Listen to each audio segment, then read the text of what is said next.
불행의 근원은 지금 가지고 있는 것에 만족하지 않고 내 삶에 안이 아니라 바깥을 보느라 너무도 많은 시간을 보내기 때문이라고 말했다. 이 말은 꿈을 꾸지 말라는 의미가 아니다. 감사함에서 행복이 시작된다는 의미다.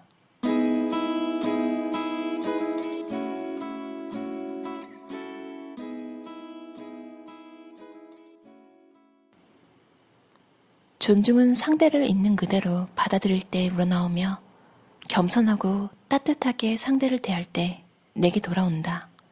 고요함은 정적이 활성화된 상태이며 평온한 감정이다. 지금 우리 삶에 무슨 일이 벌어지고 있든 차분함을 유지한다면 명료하게 성찰하고 적절하게 대응할 수 있다. 우리는 완벽하지 않다. 누구도 완벽하지 않다. 눈과 생각으로 상대를 보고 판단하지 말고 마음으로 상대를 본다면 어떻게 달라질까? 상대를 변화시키려 애쓰지 말고 있는 그대로 받아들이고 판단과 분노는 흘러가게 내버려두면 어떨까? 지금 무언가가 마음에 들지 않는다면 다음에는 다른 것을 선택할 수 있으니 좋은 정보를 얻은 셈이다. 있는 그대로를 받아들인다면 세상을 보는 관점이 달라지고 무엇이 진정으로 중요한지를 깨닫게 된다. 와비사비 관점으로 세상을 보면 사랑하는 이들을 위한 여유가 생긴다. 조화와 존중, 깨끗함과 고요함을 기준으로 인간관계에 전념할 때 사랑하는 사람이건 갈등 관계에 있는 사람이건 그 관계가 얼마나 달라질 수 있을지 생각해보라. 내가 상대를 보는 방식이 틀렸다는 증거를 찾기 위해 노력한다면 인간관계는 크게 달라질 수 있다. 부적절한 행동을 일삼는 사람, 나를 괴롭히는 사람, 나를 억지로 통제하려는 사람을 그대로 받아들이라는 말이 아니다. 사사건건 마음에 들지 않는 사람이라도 그 사람의 좋은 면을 찾아보려 노력하라는 의미다. 누군가의 불편한 습관 때문에 짜증이 날 때면 다음의 방법을 실천해보라. 스스로에게 또 시작이군 하고 말한 뒤 일단 분노에 괴로움을 더하라. 더 이상 참을 수 없는 상황이라고 인식되면 이제 바꾸기 위한 조치를 취하라. 상대의 습관을 인정하고 더 이상 신경 쓰지 마라. 상대의 습관에서 좋은 점을 찾아보라. 내가 직관적으로 납득하기 어려운 습관이라도 상관없다. 모든 것은 나 자신에게 달렸다. 와, 어떻게 하면 이 경지에 오를 수 있을까요? 매일매일 와비사비 채우지 않아도 괜찮습니다 라는 책인데요. 가와카미라는 스님이 인간의 편견을 확정지으려는 성향이 있다고 말했대요. 한번 누군가를 나쁜 사람 혹은 좋은 사람이라고 정하고 나면 그 편견을 뒷받침해줄 증거나 전제를 찾기 시작한다고요. 그렇죠. 인간은 원래 보려고 마음먹은 것만 보잖아요. 그러니까 사람의 좋은 점을 찾아보라는 이야기인데 이게 솔직히 말하면 읽으면서요. 아, 이거 너무 종교적인 느낌 아닌가? 이거가 되면 성인이지 민간인이 아니지 않나. 근데 어떻게 보면 맞는 말이기도 한 게요. 바꿀 수 없는 것이라면 그냥 받아들이는 게 낫잖아요. 본인의 정신건강을 위해서. 그런데 이 스님이 제안한 상대의 습관에서 좋은 점을 찾아보고 인정하고 더 이상 신경 쓰지 마라. 이거는 솔직히 적당히 볼 사이에서는 가능한데 도저히 용납되지 않는 습관을 가진 사람을 매일 봐야 한다고 생각해보세요. 저는 친한 사이일수록 불편한 게 있으면 말을 해야 한다고 생각하거든요. 그게 안 받아들여진다면 그냥 그 정도 관계였던 거죠. 대신 자주 안 볼 사람, 1년에 한두 번 보는 사람한테는 굳이 내 시간과 감정까지 들어가면서 이야기해줄 필요 없잖아요. 여러분도 가끔 그런 일 있지 않나요? 어떤 사람 때문에 나쁜 습관 하나 고쳤어요. 근데 그 사람이랑은 멀어진. 굳이 그 역할을 자처해서 할 필요는 없다고 생각해요. 예전에 제 직장 동료 중에 한 명이 대만 친구였는데 그쪽 문화를 저는 전혀 몰랐거든요. 근데 옆자리에 앉아 있는데 트림을 정말 크게 계속해서 제가 너무 기분이 나쁜 거예요. 그러니까 듣기 싫고 더럽고 이런 걸 떠나서 저한테 공격하는 기분이 드는 거예요. 근데 애매하게 친한 사이였어서 직장 동료이기도 했고, 그래서 말을 못하고 퇴사할 때까지 고통받았던 기억이 나요. 그런데 또 다른 나라를 제가 만납니다. 네팔에서 온 친구와 저녁을 먹었는데, 이 친구도 역시나 밥 먹다가 갑자기 굉장히 크게 트림을 해서 제가 너무 당황스러웠고, 옛날 생각이 나면서 이제는 그냥 대놓고 물어봤어요. 이거 너네 나라 컬처니? 그러니까 그렇대요. 그래서 조금 놀랐다고 하고 그냥 끝났는데, 다음번에 제가 그 친구랑 밥을 한 번 더 먹을 기회가 있었어요. 근데 여전히 그러더라고요. 사실 제가 돌려 말하긴 했지만 눈치가 있으면 놀랐다고 하는 거에서 조금 조심할 수 있었잖아요.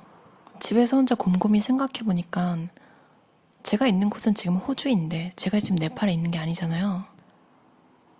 불쾌함을 표현했는데 굳이 본인 나라의 컬처라는 걸 강조하는 게, 그럼 대한민국 컬처는 난 지금 한국 사람이고 넌 한국인이랑 밥 먹는데 조금 불쾌함을 표현했는데도 불구하고 계속 그러는 거면 저는 그냥 거기까지인 것 같더라고요. 별로 얘기가 재미있는 것도 아니고 그냥 그 친구가 초대해서 간 거였기 때문에 그 다음부터는 그 친구랑 그냥 밥을 먹는 일은 피했어요. 그러니까 어쩔 수 없이 계속 봐야 하는 가족이라면 아까 그 스님이 말했듯 인정하고 더 이상 신경을 쓰지 않아야겠지만, 안 볼 수 있는 사이는 피할 수 있다면 피하는 것도 저는 여러분의 삶의 질을 높이는 방법이라고 생각해요. 해외에 나와서 하나 안 좋은 게, 저는 사실 새로운 걸 너무 좋아하고 이런 사람이 아니거든요. 똑같은 걸 좋아하고 매일매일 똑같은 하루를 좋아해요. 근데 해외에 나오면 어쩔 수 없이 새로운 사람을 계속 만나게 되는 거예요. 그럴 때마다 이런 새로운 당혹스러움?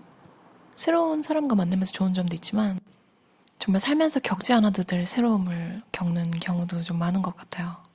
이런 점 때문에 지쳐서 본국으로 돌아가시는 분들 많은 것 같아요. 생각보다 문화 차이가 굉장히 크더라고요. 조화로운 관계를 위해 내가 더 할 수 있는 것은 무엇인가? 조화로운 관계를 위해 내가 덜 할 수 있는 것은 무엇인가?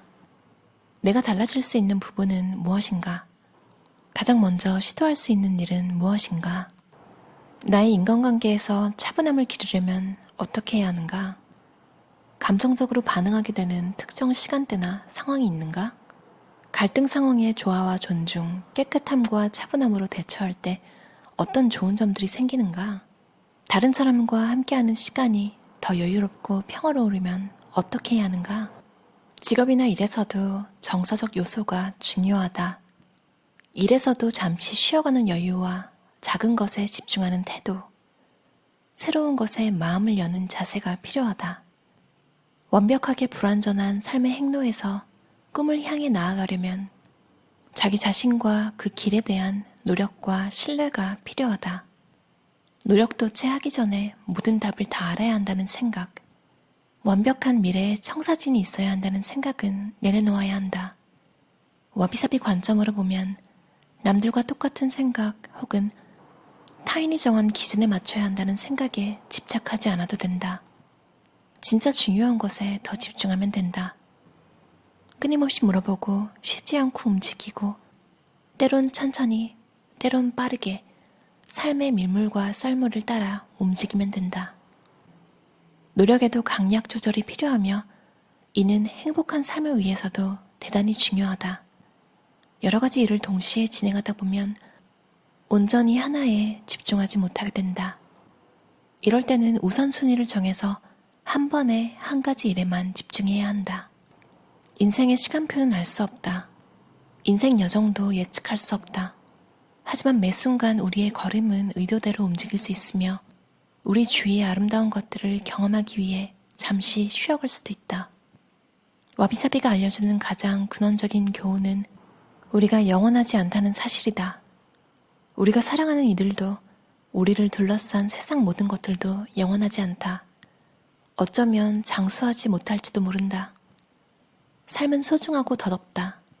지금 있는 바로 이 순간에서부터 모든 삶의 단계에 최선을 다하는 것은 전적으로 우리 자신의 몫이다. 삶의 모든 단계를 포용하면 우아하게 늙을 수 있다. 지금 이곳에 영원히 머물 수 없다. 사랑하는 사람 역시 마찬가지다. 서로에게 그리고 오늘 하루에 최선을 다하라. 완벽한 것은 찰나의 아름다운 순간에서만 발견할 수 있다. 매 순간을 소중히 여기라. 더 느리게, 더 평온하게 자연과 다시 더불어 살게 되기를 바란다. 모든 것을 단순화하고 진정으로 중요한 것에만 집중하고 지금 바로 이곳에서 행복을 찾기를 바란다. 매일매일 와비사비 채우지 않아도 괜찮습니다. 이 책은 느끼셨겠지만 실용서라기보다는요, 어떻게 보면 실용서가 될 수도 있겠는데 감성을 자극하는 글들이 조금 더 많아요. 딱딱 이거 해라 저거 해라 하는 것보다 뭔가 장면을 상상하면서 소설 읽듯이 읽는 그런 책을 선호하시는 분께 추천드려요. 일본 교토 쪽에 고즈넉한 분위기 좋아하시는 분들이 좋아하실 것 같은 책이에요. 우리가 영원하지 않다는 사실, 와비사비가 그걸 일깨워준다고 하잖아요.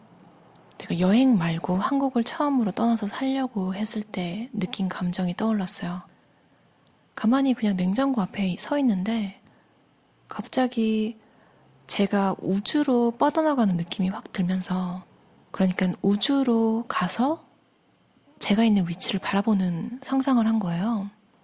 우주에서 저를 보는 상상을 하니까 저를 찾을 수도 없는 거예요. 먼지 한 톨 사이즈만도 안 한. 참, 난 별게 아니구나. 갑자기 제 인생이 별로 중요하지 않다는 느낌이 들면서, 그렇담 그냥 하고 싶은 거 하고 살면 되는 거 아니야? 이런 생각이 들어서 직장을 관두고 모두가 말리는 아일랜드로 갔던 기억이 나네요. 물론 고생은 엄청 많이 했고요. 근데 지나고 보니까 힘들 때는 회사 다니던 시절이 생각이 났는데 지금 생각하면 저답게 사는 방법을 찾는데 조금 시간이 오래 걸렸던 것 같아요. 결과적으로는 어떤 삶이 더 좋을지는 모르는 일이죠. 근데 원래 모두가 부러워하는 삶을 살거나 이런 적이 없었어서 후회는 없어요.